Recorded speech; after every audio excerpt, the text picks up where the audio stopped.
நம்ம நாடே இப்ப கோமாவுல கிடக்குதே.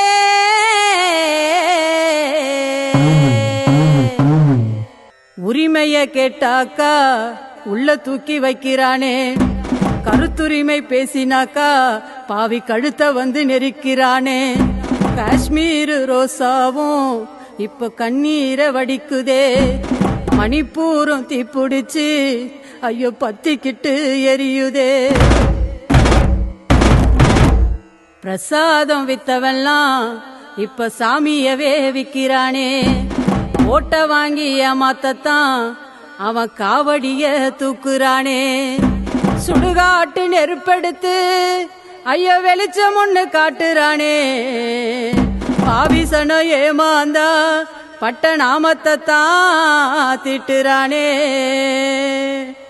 மோசம் போச்சே மோசம் போச்சே.